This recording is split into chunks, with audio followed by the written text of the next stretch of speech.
여러분, 그리스도인은 예수님을 알고 예수님을 믿고 예수님을 따르는 사람입니다. 어떤 그리스도인은 하나님 앞에 인정도 받고 사람들에게 선한 영향을 미치는 그런 그리스도인이 있는 반면에 그렇지 못한 그리스도인들도 있습니다. 그리스도인이라고 해서 다 똑같은 모습은 결코 아니죠. 어떤 사람은 내가 그리스도인이다, 나는 그리스도인이다 이렇게 말하는 사람이 있고, 또 어떤 사람은 그분은 그리스도인이다 불려지는 사람이 있습니다. 참 그리스도인은 스스로 내가 그리스도인이다라고 주장하는 사람이 아니라 그렇게 불려지는 사람이 그리스도인이죠. 사도행전 11장 26절에 보면 처음으로 그리스도인이란 단어가 나오는데, 제자들이 안디옥에서 비로소 그리스도인이라 일컬음을 받게 되었더라. 내가 그리스도인이다라고 사람들에게 설득하고 주장해서 그래서 불려진 것이 아니라 그의 삶 자체가 그렇게 예수 그리스도를 주인으로 모시고 살아가는 것이 너무 분명하기 때문에, 그리스도를 모시고 살아가면서 주님과 동행하는 것을 아무리 숨기려고 해도 숨길 수 없었기 때문에 그 주위에 있는 안디옥 사람 전체가, 안 믿는 사람들이 저 사람은 그리스도와 하나 된 사람이다, 저 사람들의 주인은 그리스도라는 분이다, 우리와 뭔가 다르다, 그래서 그리스도인이라 부른 것이죠. 오늘날 많은 경우 교회와 성도들이 힘든 경우는 이렇게 그리스도인이라 불려지기 대신에 스스로 나는 그리스도인이라고 말하면서 그렇게 불려질 만한 인격과 행동이 뒤따르지 못할 때 많은 문제들이 있게 되는 것이죠. 그리스도인은 뭔가 다릅니다. 뭔가 달라요. 인생의 어떤 내용과 목적이 다릅니다. 예수님을 만난 사람하고 만나지 않는 사람이 같을 수가 없죠. 죄 용서함 받고 구원의 기쁨 가운데 살아가는 사람과 그런 거하고 상관없이 살아가는 사람이 다르죠. 성령님을 모시고 살아가는 사람과 상관없이 살아가는 사람이 다를 수밖에 없는 것입니다. 하나님에 대한 태도, 자기 자신에 대한 태도, 다른 사람에 대한 태도가 다르죠. 예배하는 것도 그렇고 말씀 읽는 것도 그렇고 기도하는 것도 그렇고 다른 사람을 대할 때에 그의 가치관이나 그도 삶의 목적 이런 것들이 다 드러나게 되어 있어서 그리스도인과 아닌 사람은 분명히 다르게 되어 있습니다. 그리스도인의 언어 생활도 다릅니다. 그 말을 들어보면, 그리스도인들이 하는 말을 들어보면 거기에는 좋은 향기가 있고 그 말을 들을수록 믿음이 생기고 용기가 생깁니다. 어떤 발음이 좋아서도 아니고 표현 방법이 좋아서도 아니고 어떤 말의 어떤 논리적인 그런 흐름이 좋아서도 아닙니다. 그런데 뭔가 좀 말투도 단어 선택도 뭔가 부족한 것 같은데 그 말을 듣는 사람들의 그 심령이 살아나고 하나님을 향하여 나도 주님을 알고 싶은 마음이 막 생기게 만드는, 사람을 살리는 그런 말, 그런 능력, 이 바로 그리스도인의 언어 생활이죠. 오늘 이 말씀을 통해서 우리 모두 그분은 그리스도인이다 이렇게 불려지는 그런 말, 그런 언어 생활, 그런 삶이 되기를 우리 주 예수 그리스도의 이름으로 축복합니다. 여러분, 야고보서는 예루살렘 교회 지도자예요. 이 야고보가 예수님의 친동생입니다. 흩어져 있는 로마 제국에 흩어져 있는 유대인과 이방인들 가운데 예수 믿는 사람들에게 격려하기 위해서 야고보서를 썼습니다. 아무리 어려움이 오고 시험이 오고 핍박이 와도 낙심하지 말고 인내로서 끝까지 견디고 그리스도인답게 말하고 행동하고 그리고 마침내 주님 만날 준비하라. 그것이 야고보서 전체의 주제입니다. 이것을 야고보서를 세 단계로 나누면 야고보서 1장 1절부터 18절까지가 여러 가지 시험을 만나거든 인내하라. 그래서 끝까지 그리스도를 믿는 믿음으로 이겨내라. 그리고 야고보서 1장 19절부터 4장 17절까지 4장 끝부분까지 보면은 그리스도인답게 행동하고 말하라. 그렇게 권면하고 있죠. 교회 안에서든 교회 바깥에서든. 그리고 5장 1절부터 20절까지 해서 마지막 부분은 세상 사람들이 살아가는 그런 방식으로 살지 말고 잠시 후면 주님 만날 텐데 주님 만날 준비하는 삶을 살아라. 야고보서 5장의 내용입니다. 오늘 본문은 그리스도인다운 인격과 행동에 대하여 말씀하시는 그 부분인데 그 가운데 제일 먼저 강조하는 것이 바로 말을 조심하라. 혀를 조심하라. 그 말씀부터 먼저 하고 있습니다. 우리가 왜 말을 조심해야 되는지, 어떻게 그리스도인답게 말해야 되는지 우리 같이 한번 살펴보려고 합니다. 그 첫 번째로 우리가 왜 말을 조심해야 되는가? 이 말이 얼마나 중요한가? 언어. 말이 얼마나 중요한가? 세 가지 내용으로 우리에게 말씀해 주고 있습니다. 왜 조심해야 되느냐 하면 그 첫 번째 이유가 이 혀는, 이 말은 조그마한 것인데 그건 엄청나게 큰 영향을 미친다는 겁니다. 조그마한 건데.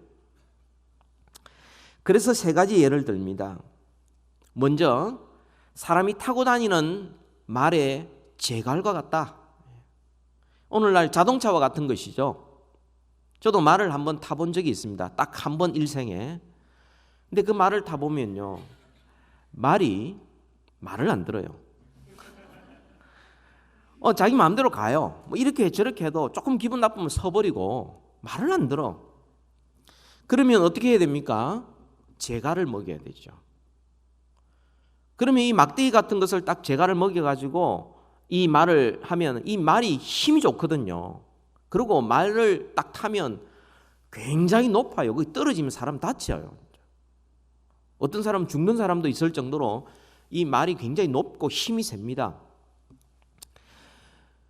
근데 말을 이렇게 조절하려면 여러분 말 타고 가다가 오른쪽으로 가고 싶으면 어떻게 하면 되죠? 이 제갈을 오른쪽으로 당기면 말이 따라오게 돼 있어요. 왼쪽으로 가고 싶으면 당연히 왼쪽으로 당기면 되죠. 아무리 힘센 말이 있다 할지라도 제갈을 물려놓으면 그 힘센 말도 이 탄 사람의 말을 듣게 됩니다. 우리의 혀도 똑같다는 거죠. 말은 조그마한 것이고 때로는 보이지 않지만 얼마나 위력적인지 우리의 온 몸을 움직인다는 겁니다. 두 번째 예가 아주 큰 광풍이 있는 바다를 지나가는 이 배의 키와 같다. 우리 혀는 그와 같다는 것이죠. 여러분 이 큰 배를 움직일 때 굉장히 작은 키로 움직입니다. 북쪽으로 가고 싶으면 어떻게 하면 되죠? 그 키를 북쪽으로 틀면 됩니다. 서쪽으로 가고 싶으면 서쪽으로 키를 틀면 그 큰 배가 이렇게 움직입니다. 우리의 혀가 똑같다는 것이죠. 우리 이 혀에서 나오는 이 말, 이게 얼마나 큰 영향을 미치는지 막 큰 배도 그리고 사람이 어떻게 할 수 없는 이 힘센 말도 그게 따라서 이렇게 움직일 수 있다. 이 혀가 얼마나 중요한지. 또 한 가지로는 작은 불과 같은데 얼마나 위력적인지 온 산을 불태운다고 말합니다. 5절과 6절을 보세요. 거기에 보면은 혀는 작은 지체로 돼 큰 것을 자랑하도다. 작은 불, 이 산불이 나는 게 큰 게 와서 불난 게 아니고 담뱃불이라든지 성냥개비 하나라든지 어떤 조그마한 스파크에 의해서 불이 나기 시작하면 걷잡을 수 없이 그냥 온 산을 불태워 버립니다. 요세밋 가는 곳에 가보면 옛날에 아주 전망 좋은 입구에 보면 왼쪽에 산이 한 3개가 완전히 불타 없어서 새카맣게 된 적이 있어요. 지금도 그렇습니다. 작은 불 하나가 온 산을 불태우는 것처럼 이 혀가 조그마한 것인데 이게 온 세상을 지옥같이 만들 수 있다는 거죠. 그 사르는 것이 지옥불에서 나느니라 그렇게 말합니다. 혀는 입을 다물면 보이지도 않아요. 말은 해버리면 어떻게 증거도 안 남습니다. 입 안에 있는 조그마한 것이지만 위력은 대단한 겁니다. 이 혀는 권세가 있고요. 말에 엄청난 위력이 있습니다. 성경에 보면 하나님께서 이 세상을 창조하실 때 무엇으로 창조하셨습니까? 말씀으로 창조하셨죠. 예수님께서 죽은 나사로를 살리실 때 무엇으로 살리십니까? 말씀으로 살렸습니다. 이 말에는 권세가 있어요. 말에는 능력이 있습니다. 말에는 엄청난 영향력이 있고 위력적입니다. 오늘날 현대의학에서 이 문제를 연구를 하면서 새로운 사실을 발견합니다. 여러분 신경의학이라고 들어봤죠?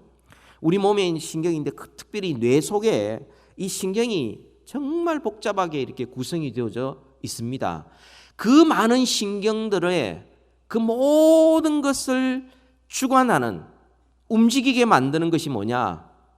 그는 언어 중추 신경이라는 것입니다. 한마디로 말하면 말이 우리 몸을 움직인다는 거죠. 움베르토 마트라라는 신경과학자가 이렇게 말합니다. 우리가 언어를 통제하는 것이 아니라 그와 반대로 언어가 우리를 통제하고 있다. 신경과학자가 이렇게 말을 합니다. 여러분 브라질 리오 올림픽 때 우리나라에 펜싱 금메달을 안겨줬던 박씨 가문이 있죠. 박상령이라는 이 친구가 절대 열세 가운데서 휴식 시간에 앉아서 난 할 수 있어. 난 할 수 있어. 진짜 나가가지고 극적으로 역전승해서 금메달 땄습니다. 그러니까 이 신경과학자들이 그걸 봤을 때는 언어가 몸을 움직인다고 보는 것이죠. 물론 과학이 그렇다고 증명하기 때문에 우리가 믿는 건 아니에요. 모든 진리는 하나님의 진리이기 때문에 과학이 증명하든 못하든 상관없이 하나님이 말씀하셨기 때문에 우리 믿을 수 있습니다. 이 혀는 작은 것이에요. 근데 우리 온몸을 움직이고요. 그리고 우리 가정도 움직이고요. 온 세상도 움직인다는 겁니다. 여러분 부부싸움 혹은 가정의 문제 가만히 보면은 대부분 아주 조그만한 것부터 시작되는 경우가 많이 있습니다. 우리 인생을 어느 쪽으로 가기를 원하십니까? 우리의 삶을 어떻게 방향을 틀어서 새롭게 한번 우리 인생을 살아보기를 원합니까? 그렇게 하려면 무엇부터 해야 합니까? 말부터 바꿔야 합니다. 혀부터 조절을 해야 합니다. 우리의 언어부터 바꿔야 합니다. 불평한 일들이 점점 많아집니다. 그러나 감사하기 시작하면 우리 인생은 감사가 넘치는 인생으로 변화될 수 있습니다. 화를 내고 분노하면 화날 일이 점점 더 많아집니다. 그러나 격려하고 칭찬하기 시작하면은 그 인생이 격려하고 칭찬하는 인생으로 변화되기 시작합니다. 과거의 성공이든 실패든 과거만 자꾸 이야기하는 사람은 과거에 매여 있는 사람이에요. 한 치 앞을 변하지 않습니다. 그러나 미래를 이야기하고 하나님이 행하실 역사를 기대하는 말을 하는 사람들은 그 미래를 믿음으로 맞이하고 개척해 나갈 수가 있습니다.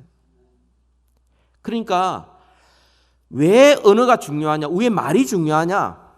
그것은 작은 것이지만 그것은 엄청난 영향력을 끼쳐서 세상을 바꾸고 우리 인생을 바꾸고 가정을 바꿀 수 있기 때문에 우리는 말을 조심해야 한다는 거죠. 우리가 또 두 번째 이유가 있습니다. 우리가 왜 말을 조심해야 되는가? 그것은 7절, 8절에 나타난 대로 이 혀는 우리가 길들일 수가 없습니다.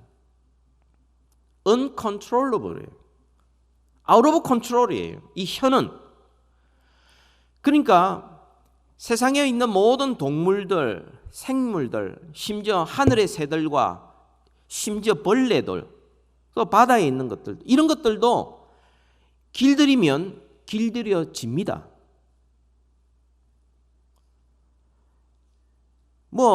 코끼리도 그렇고 사나운 호랑이 사자도 그렇고 길들이면 앉으라면 앉고 서라면 서고 가라고 그러면 가고 길들여질 수 있어요. 또 길들여져 왔습니다. 그런데 이 세상에 길들여지지 않는 것이 있습니다. 사람이 길들일 수 없는 것이 있어요. 그게 우리의 혀입니다. 혀는 길들여서 되는 것이 결코 아닙니다. 뿐만 아니라 이 혀가 완전히 야생인데 길들일 수 없는데 가만히 있는 것도 아니에요. 보니까 쉬지 아니하는 악이요. 그리고 죽이는 독이 가득한 것이라 그렇게 말합니다. 그러니까 독사에서 맹독이 나와서 생명을 죽이는 것처럼 사람은 말 때문에 상처를 입히기도 하고 상처를 받기도 합니다. 오해하기도 하고요. 또 절망하기도 합니다. 분노하기도 합니다. 말 한마디에 그냥 사람 이성을 잃어버릴 수도 있어요. 막 가정이 그냥 파괴될 수도 있어요.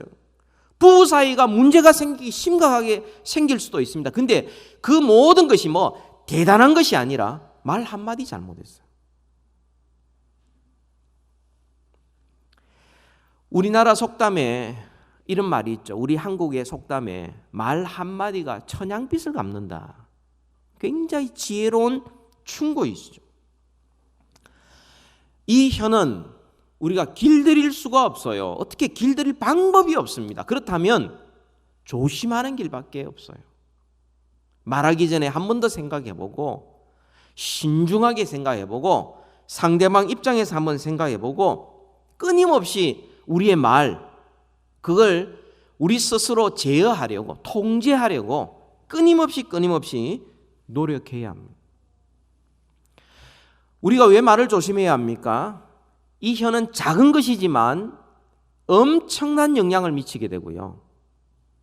또 길들일 수 없기 때문에 이 말을 조심해야 되는 거죠. 마지막 세 번째 이유가 뭐냐면 이 말은 그리스도인의 표시이기 때문에 그렇습니다. 10절부터 12절까지 보면 말씀합니다. 한 입에서 찬송과 저주가 나는 것, 그리스도인답지 못하다.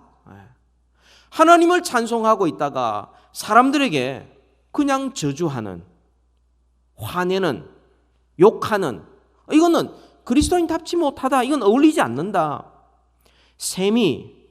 물이 이렇게 막 샘솟아 올라오는데 어찌 한 샘에서 단물과 쓴물이 같이 올라오느냐는 거죠. 나무가 있는데 어떻게 포도나무에서 감람나무가 열리느냐, 무화과나무가 열리느냐. 이거는 샘과 나무에 심각한 정체성의 문제가 있는 거예요. 그리스도인들이 하나님을 찬양하고 이렇게 하면서 한편으로는 사람을 저주한다? 이거는 심각한 정체성, 그리스도인답지 못하다 하는 것이죠. 여러분, 우리 그리스도인의 윤리, 도덕의 기준이 10계명입니다. 근데 10계명의 3계명이 뭐죠? 하나님의 이름을 망령되이 부르지 말라. 그죠? 제9계명이 뭡니까? 내 이웃에 대하여 거짓 증거하지 말라. 다 우리의 언어, 말과 관련된 죄입니다. 10계명이 딱 10개인데 10개 가운데 2개가 우리의 말로 인한 범죄라는 거죠. 함부로 하나님의 이름을 갖다 붙이지 말라는 거예요. 하나님이 보여주셨다, 하나님께서 말씀하게 하셨다, 이건 하나님의 뜻이다. 그런 소리 함부로 하지 말라. 하나님의 이름을 망령되이 부르지 마라. 거짓 증거하지 말라는 것도 마찬가지예요. 이게 하나님의 이름을 거기에 붙이기만 하면 뭔가 그게 거룩해지는 그런 식으로 생각하지 말라는 거죠.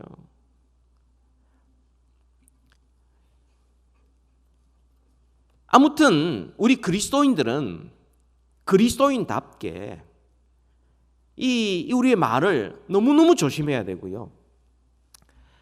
하나님의 이름을 함부로 부르는 이런 일들이 없어야 되겠어요. 농담이라도 조심해야 되겠어요. 농담이라도. 임시 못하는 분들이 읽어야 될 성경책이 뭡니까? 그러면 에베소서입니다. 맞았습니다. 상품 주고. 이런 농담 하지 않아야 됩니다. 재미로라도 안 해야 돼요. 아니 에베소서 열심히 읽었는데 임시 못하면 어떡할 거예요? 농담이지. 농담하는 사람 말 듣고 예수 믿겠습니까?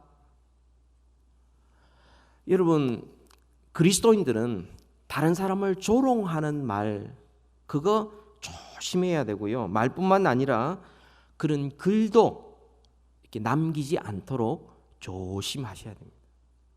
아무튼 우리가 말을 조심해야 될 이유가 작은 것인데 큰 영향력이 있고 길들일 수 없는 것이고 그 다음에 그리스도인다운 말을 하지 않았을 때 그건 정체성에 심각한 문제가 생긴다는 거죠. 그렇다면 우리가 어떻게 그리스도인답게 말할 수 있겠습니까? 어떻게? 우리가 작은 것인데 영향력이 있고 길들일 수 없고 이런 우리의 말, 의혀 우리가 어떻게 사용해야 하겠습니까? 2가지 우리에게 말씀해 주고 있습니다. 그 첫 번째 방법, 우리가 그리스도인다운 언어, 말 하기 위해서는 그 첫 번째는 우리 마음속에 좋은 것으로 가득가득 채워 넣어야 합니다. 우리의 혀는 길들일 수가 없어요. 혀만 딱 꺼내가지고 혀가 길들여지지 않습니다. 그러면 그 혀를 통하여 나오게 만드는 근본 원인을 바꿔야 합니다. 그게 우리의 마음이에요. 그게 생명의 근원이라고 합니다. 이 말은 조절이 안 되기 때문에 마음에 있는 게 그저 나오게 되어 있어요. 그건 길들일 수가 없어요. 쌓여 있는 그대로 나오게 되어 있습니다. 그러니까 그 마음과 통하는 모든 것들을 우리가 필터링을 하고 조절을 해야죠. 우리 성경 한번 찾아봅시다. 잠언 4장 20절입니다.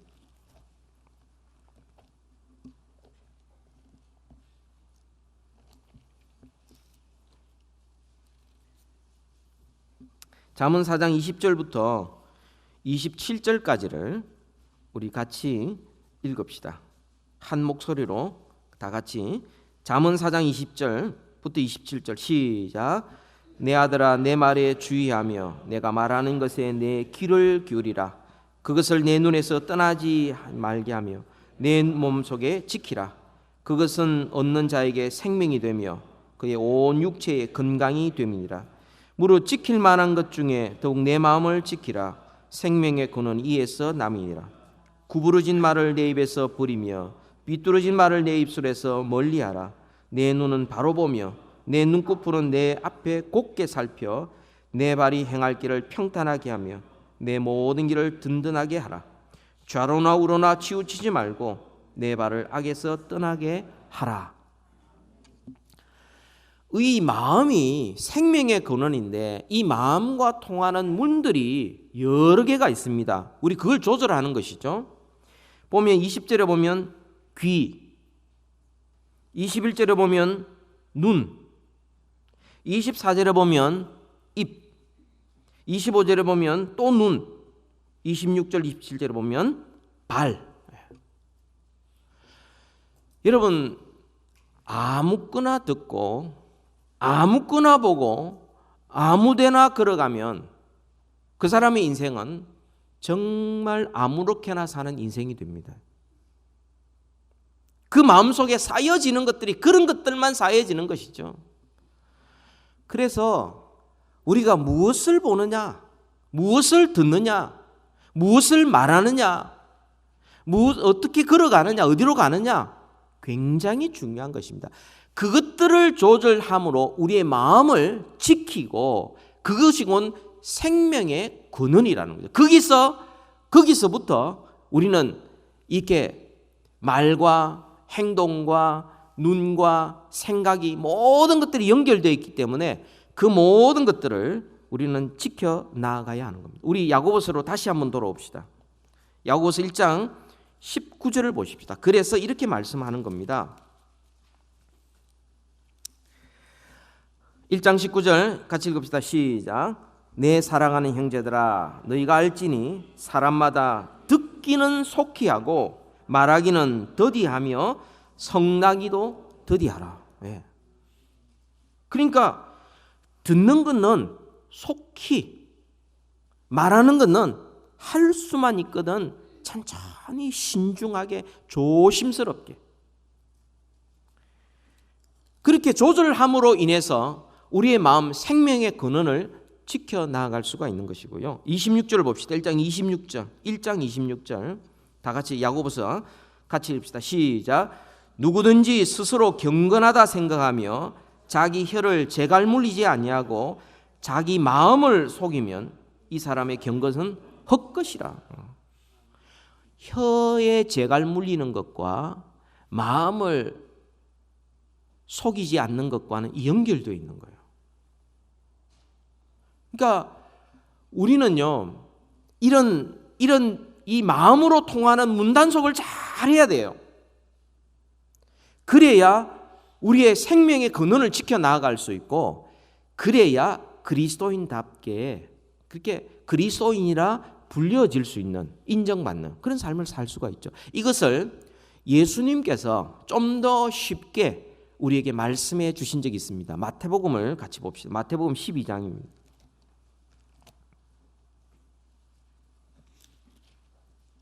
마태복음 12장 33절.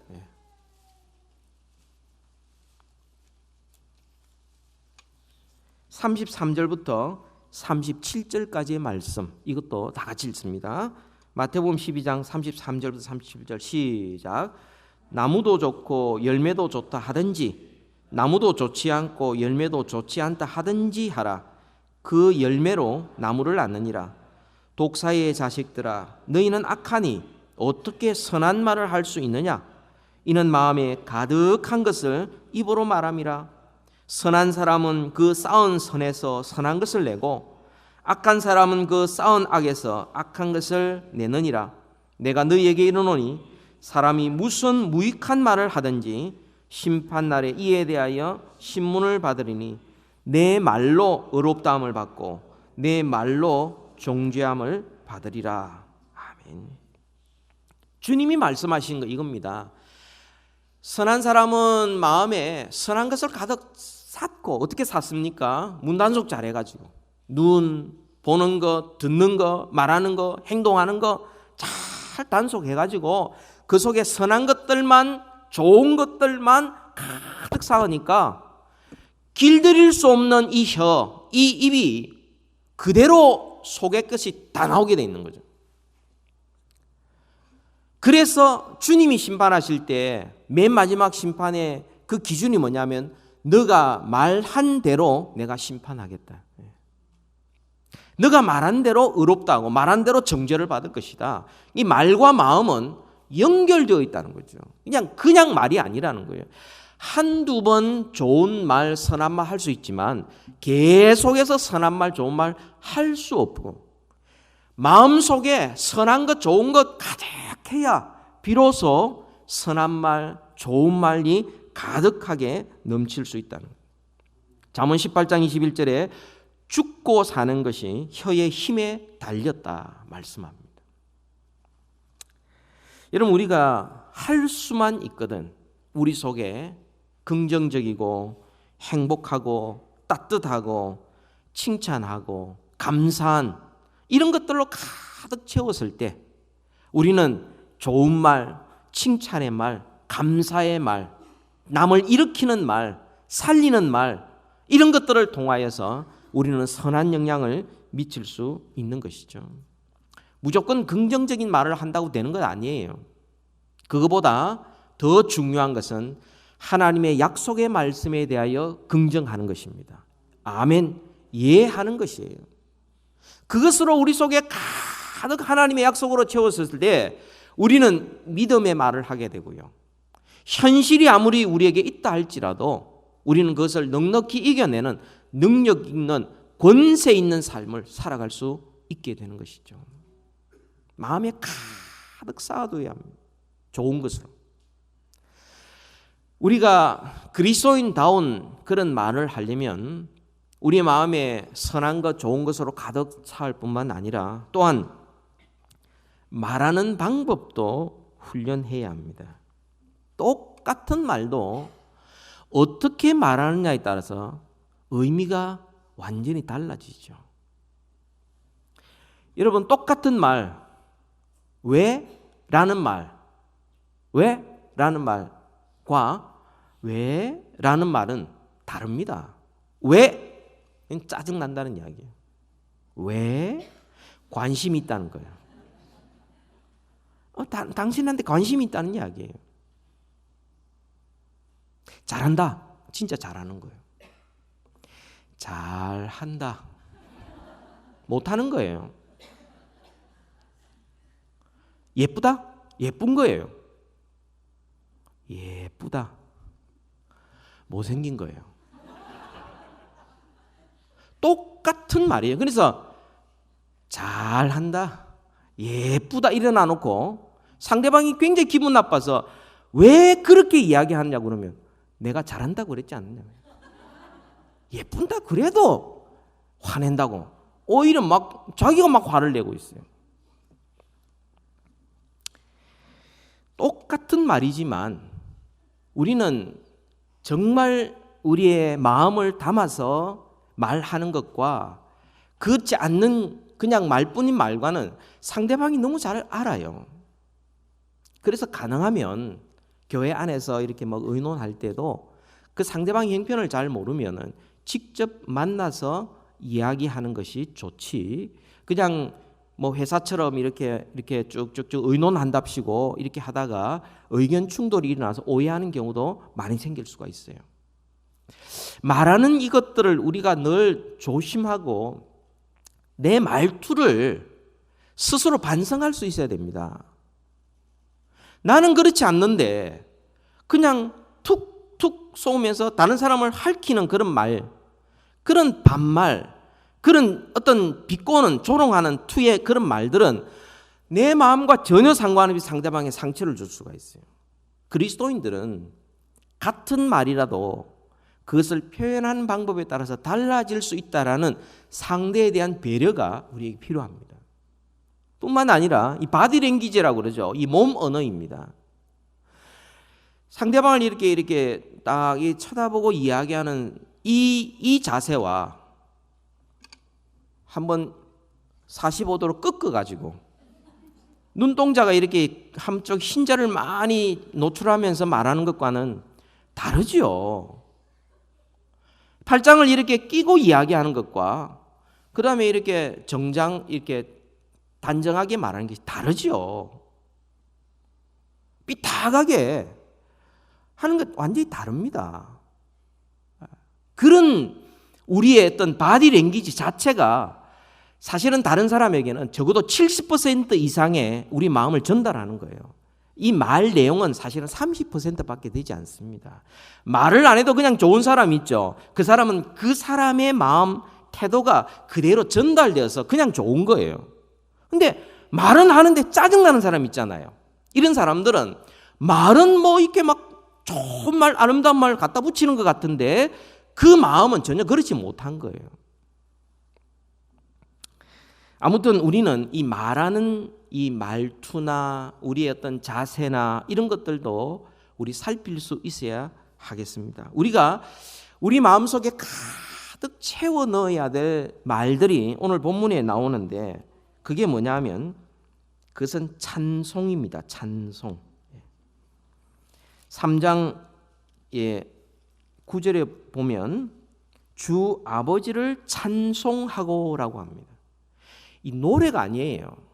막 이 화음, 박자 넣어서 아름다운 음성을 이야기하는 게 아닙니다.